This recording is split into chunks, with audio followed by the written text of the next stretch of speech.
My name is James Bade. I'm Professor of German at the University of Auckland. After my MA, I got a Swiss government postgraduate scholarship to the University of Zurich. And I had been working on Thomas Mann, and Zurich has the Thomas Mann archives. So I was very lucky that I was able to be there for several years and did my PhD there.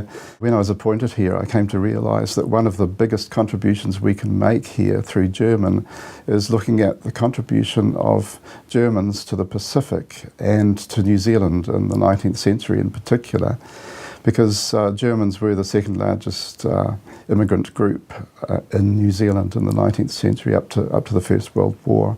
In recent years, we've been moving more into Germans in Tonga, the role of Germans in Tonga. Here at the University of Auckland, we happen to have the Western Pacific Archives, so we have all the consular notes, all the consular reports and records which were kept in Tonga from 1900 through to about 1960.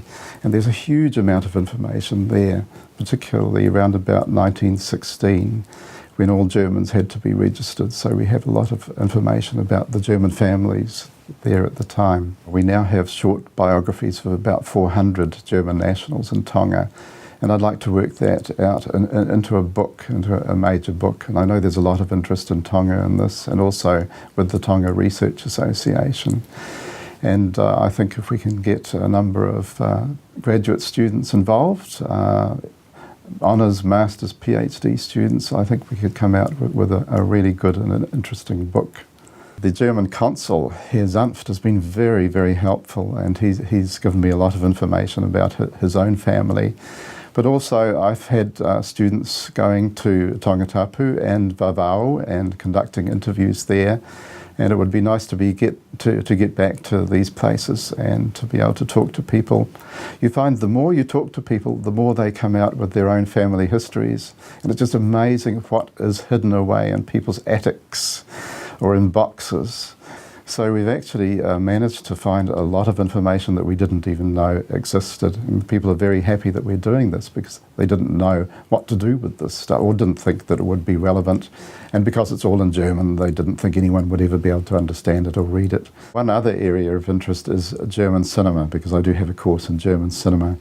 And there I've been specialising on Murnau, who is an early German director who brought out a lot of influential films, influential in the sense that they were way ahead of their time. He introduced a lot of new techniques. And one of his films is The Last Laugh, Der letzte Mann, The Last Laugh. And that was produced in Berlin at the time that Alfred Hitchcock was in Berlin, also making a film in Berlin at a neighbouring set. So Alfred Hitchcock spent all his time watching Murnau making this film and adopted a lot of his techniques. So that's what I've been working on, is seeing the influence of Murnau on Alfred Hitchcock, and particularly his subjective shots and his subjective camera. And and I have published on that as well. And I find that a really interesting topic to look at.